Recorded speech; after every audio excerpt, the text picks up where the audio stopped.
Very good evening, everybody.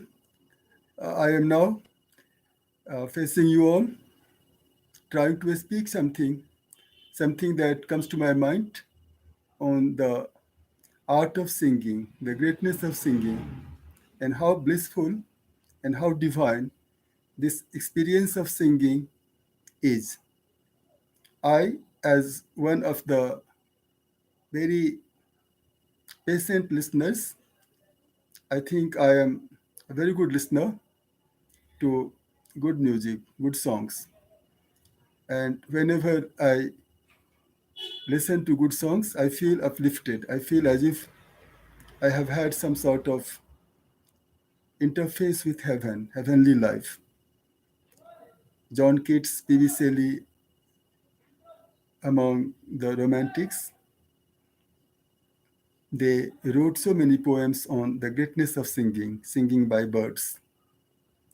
Ode to a Nightingale and Ode to a Skylark are the two songs written by John Keats and P.V. Shelley, respectively.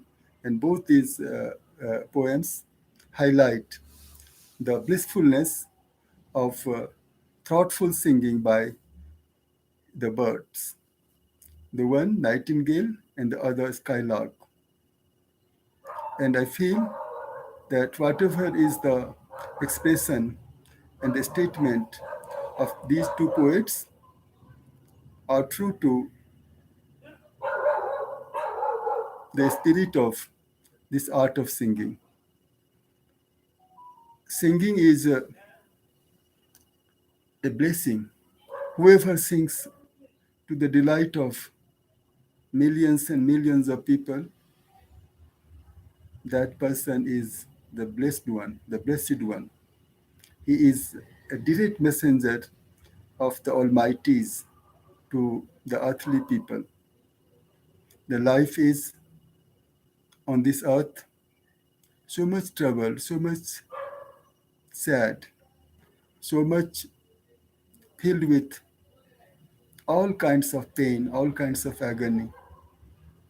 But in the midst of all this, you get some voices, you get some singing by some of the chosen people of the world. And your sadness, your sorrow, the bitterness of your life, all these get lessened by the songs that you hear.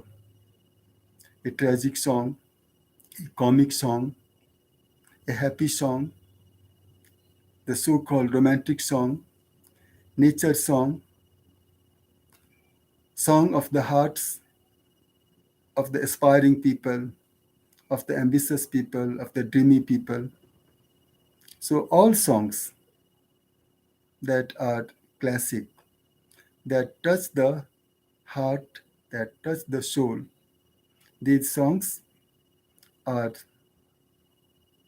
such a great support to the suffering humanity that at least for some time they feel as if they are living. Most of the time, we only breathe. We only pretend to be living and working and acting and moving. But there is always deep down the heart disappointment, darkness, frustration, boredom. But when you hear your favorite song, even if you are down with boredom, you feel as if a relief has come to you and some freshness you feel within. And again, you get filled with hope that everything is bad around me. But some moments like these are there to get me off the hooks of devilry of life. This earthly life is bedeviled by devils unseen and the devils who are among us. And most of us are devils in the forms of human beings.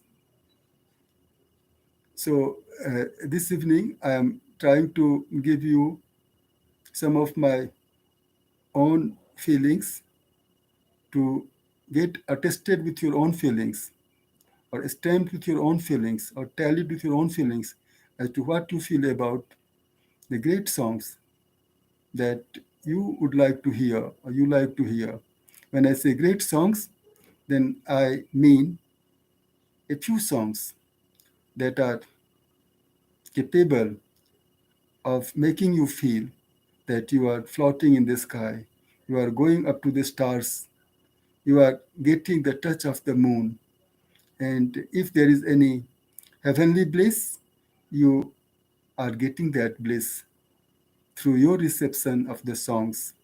And these songs may come to you from the birds in nature or from the winds that blow across the sky, across the ecosphere, or these songs may come from the human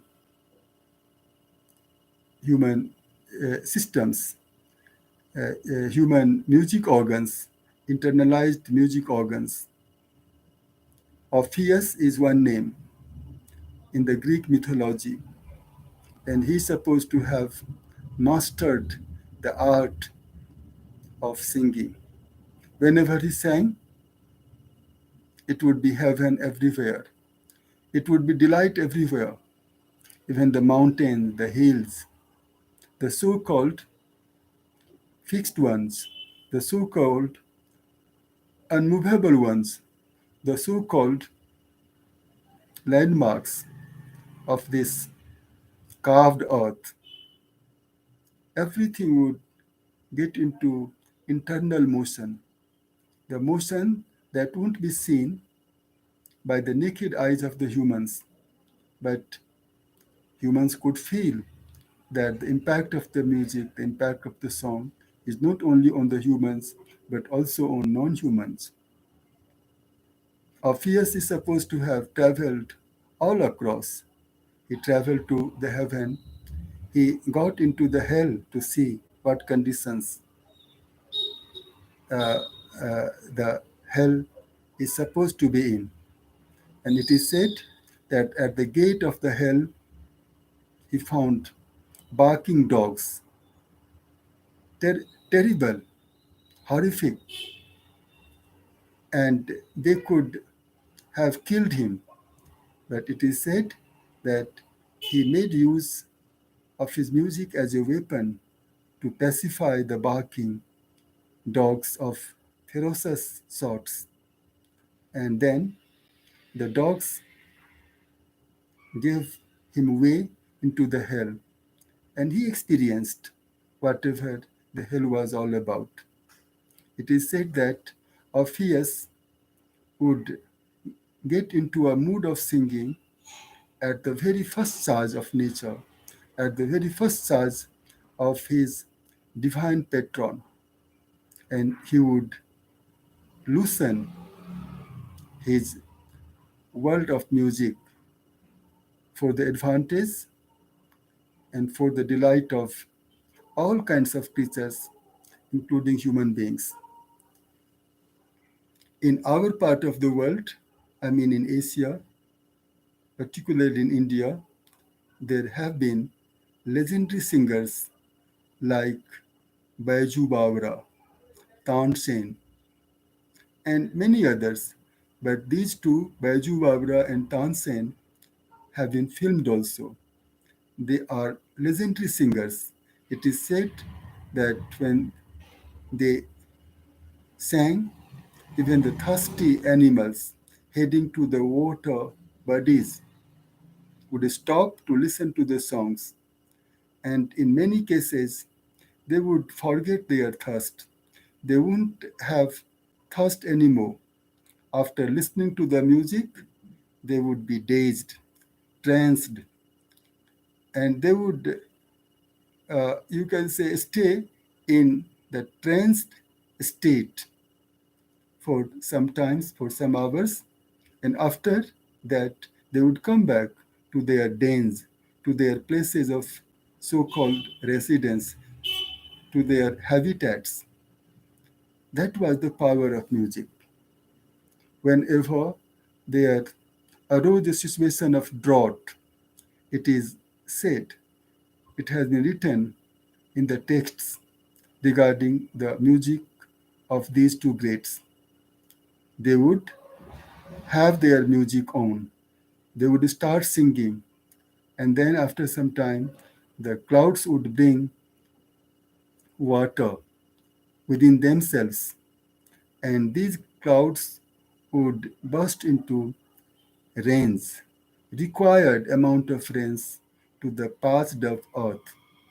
And the farmers and the people in general would see in front of their own eyes as the witnesses, and their ears also as witnesses, because they have heard the music and they have seen the impact of the music, that the rain occurs, and everything that needed rain to survive or to grow or to come into fruition would be in that state because of the rains.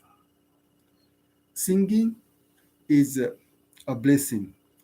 Whoever has the talent of singing, whoever has this knack of singing, and whoever has this choice of singing good lyrics, singing anything because of the good voice perhaps is not soul stirring.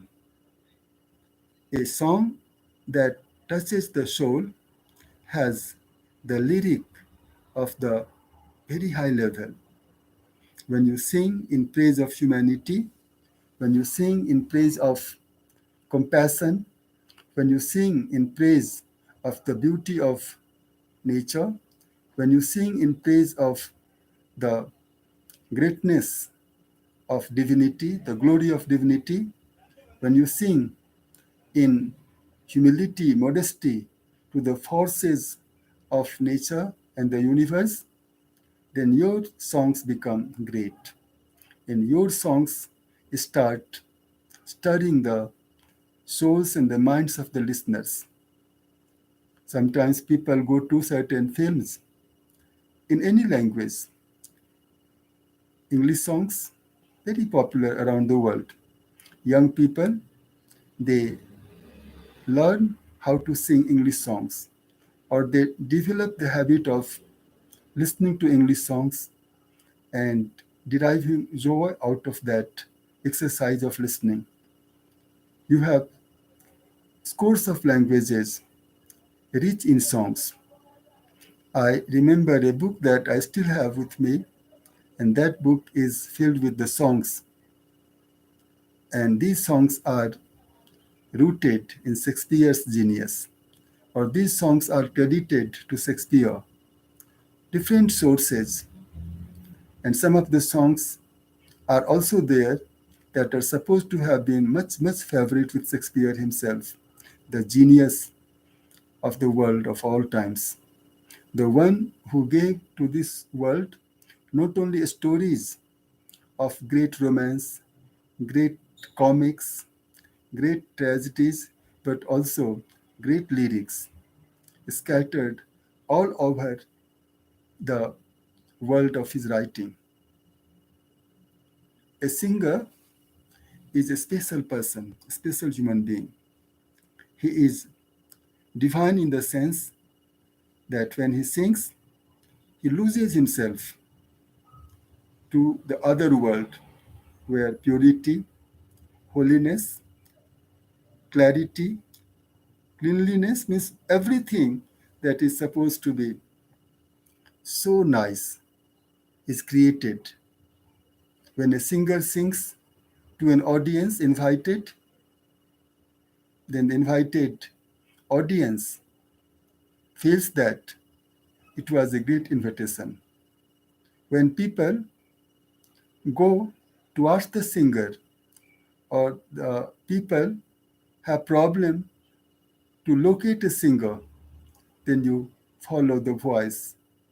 You try to understand the location of the song or the music, and you are so much mesmerized, so much absorbed into that music that intuitively you don't know the direction, but your legs and your limbs take you to that source of song, to that source of music, and then you wonder as to how that could happen, that without knowing the location, you could reach the right location where the singer was seated singing, or lying singing, or standing singing.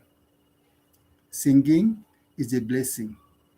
All people want to sing, but very few people have been endowed with the blessings of singing, or with the genius of singing. I have named three greatest singers of the world in legends, if not in suppose reality in history. Orpheus is a legendary character in the Greek mythology, but Baiju Babra and Tansen are supposed to have lived in the medieval period, maybe in the 12th century, 13th century, 14th century, and singers maybe elsewhere, singers of China, singers of South Africa, singers of Australia. You have so many modern singers, and you can, when you talk about modern singers, dancers, then you have John Elton, you name him. You have so many others who have been working for the Hollywood and other great film industries. When it comes to Indian film industry, there can be no name greater than the name of Lata Mangeshkar, the female voice that has been taken as the ultimate voice in terms of sweetness, in terms of cohesiveness, in terms of melodiousness. You have had uh, uh, her sister Asa Vosley. Then you have when Mr. Rafi, he sang Hindi songs. Perhaps he sang hundreds of songs. So in this part of the world, Mahendra Kapoor is also listed as one of the great singers. So when you have these singers' songs to hear, if not all, at least a few, each singer that I have mentioned has had so many songs sung, maybe in hundreds. So if all the songs sung by all these great singers are not your favorite, then a few have to be your favorite. If you are cultured, if you have faith in the power of music, if you have faith in the medicinal power of music, that you are sad, fallen, down, and then you come up and you start seeing things better for yourself. You see a better future, and it's all because of a song that you have heard that lifts your heart, that makes you feel that you are not alone. You are not uh, as bad in a situation as sometimes other people have been. So you get a ray of hope of your own revival, of your own redemption. So great songs redeem us. Great songs make us identify ourselves. Great songs give us a vision to divinity. Divinity is all about music. We have Goddess Saraswati in the Hindu mythology, and even the greatest of the singers in this part of the world, they bow down to the statues or the images or the imaginary pictures of this Goddess Saraswati, and they seek her blessings so that their voice remains melodious, sweet until they live on this earth. And they also make prayers to her so that they could sing, or they could get only those lyrics to sing which have great meanings of life, which have great sparks of the beauty of this world, this universe. A great singer is often talked about not singing anything. A great singer generally insists on singing only those songs whose lyrics his heart accepts. If the lyrics are not liked by a great singer, then no matter how hefty the payment of singing may be, or how much honor may be bestowed on him in anticipation, but he refuses. Songs stir our soul, songs uplift our heart, and songs make us clean. Sometimes you hear a song and you get into tears, you start weeping. After the song is over, you are still not in the actual real world of roughness, of crudity. It takes time. Even John Keats has said that listening to the nightingale lifts him up, and he feels as if he has been intoxicated and divinely intoxicated and placed in the world from where he would like to come.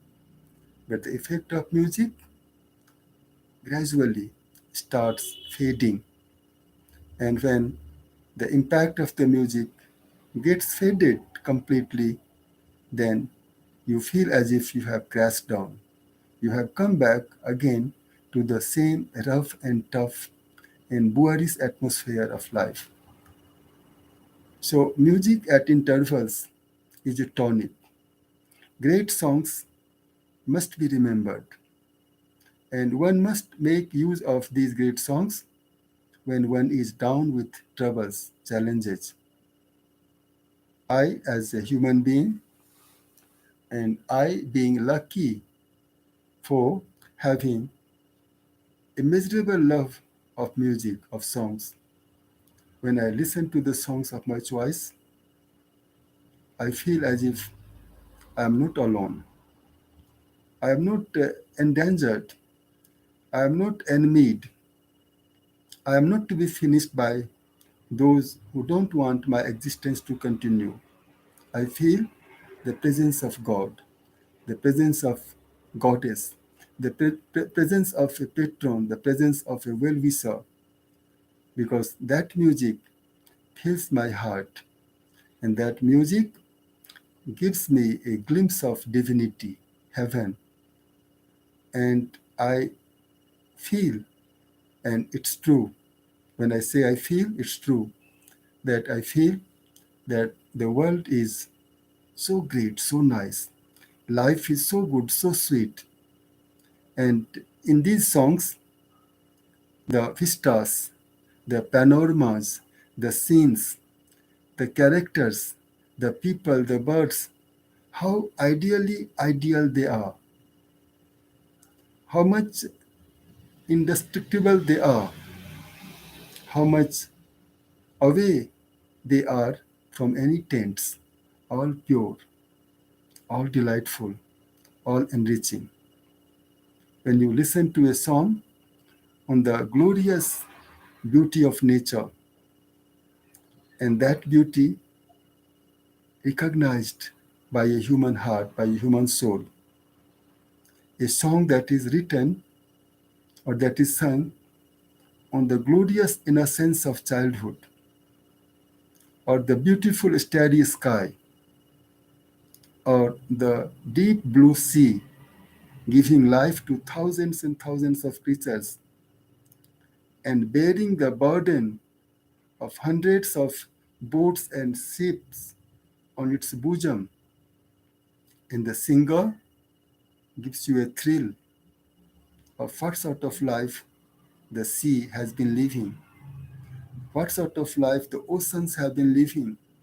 When you have a song about the mountains, their persistence, their perseverance in maintaining their existence, their lofty heights, their greenery, when you have songs about the birds and their missions, when you have songs about the heroes of the world, heroes and heroines of the world who have contributed to the fund of goodness, to the fund of richness, whatever it is on this earth.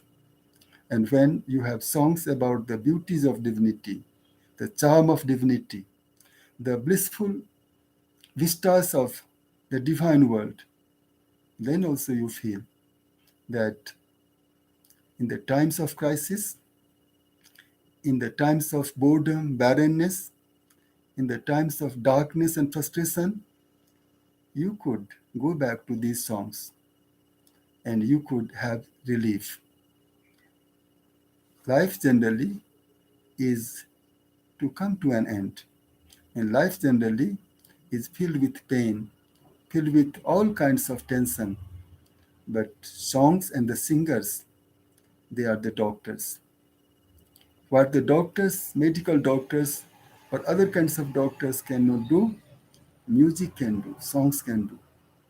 Songs take away the dirt of the heart. Songs uplift the heart, purify the heart, and songs enable the listeners to face all kinds of odds and face with the hope that these troubles, problems, challenges are temporary. And what is eternal is the music of truth, is the music of melody. And therefore, songs are our rescuers, as our dreams are our rescuers. Sometimes a person down in the morass of all kinds of adversaries, then suddenly you have a dream.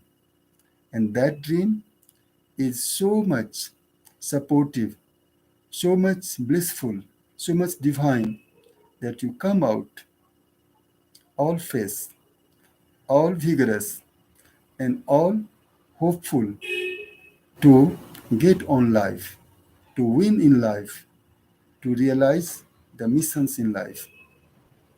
And so many stories have been written that people frustrated and about to commit suicide, and suddenly a song is heard from somewhere. This person who is going to commit suicide, he hears a song, and the message reaches him straightway that this life is not to be thrown away. This life is not to be terminated. And the melody, the music, the meaning of the song prevents you from doing that sin on yourself. And you consolidate your life and you get energy from the song and you keep that song in your mind forever. It is also a fact that you can't maintain the upkeep of the spirit of the songs or the song. It's not in your control. It slips out. But if you try to recollect, if you try to get the support from what has always been a support to you in the crisis, you get it back. You get the songs back. You get the spirits of the songs back. And again, you have someone as a rescuer. And that someone is the spirit of a song or the spirit of so many songs. So, blessed are those in this world who have the talent of singing. And more blessed are those who are blessed with this disciplined choice, the choosy choice of singing only those lyrics that have great messages for the mankind, for the universe. And these songs bring humanity much closer to divinity. And divinity is all that is protective. Divinity is all that is blissful. Divinity is all that is nourishing. Divinity is all that is eternal. So, some sort of eternality you feel in this temporary life. You feel that your spirit will remain satisfied forever, even if the body dies. It will be somewhere in the universe, all saturated, all satisfied with the melody of the songs that you liked, that you loved. Hence, I would like to conclude that cultivate your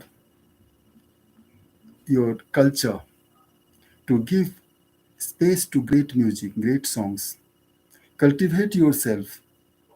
Be tuned with the music that is precious, that you can't put any price tag on. It is precious. And if you have a flair for music, for songs, for good songs, then your life, even if it is poor, it is rich. Even if it gets challenged at times, you can bank upon the beautiful lyrics, the beautiful music, the beautiful songs, and you again get salvaged. You again have a salvation of a very high level, and you feel that life is interrupted, life is handicapped, but with the help of the beautiful music, good lyrics, good songs, you can have your own redemption, restoration, and you can be healthy. You can feel the presence of divinity, blissfulness in your life. That's all. That's all. My rambling on the greatness of the art of singing and the glory of the beautiful songs that contain the messages for humanity of all times. Thanks a lot. Bye bye.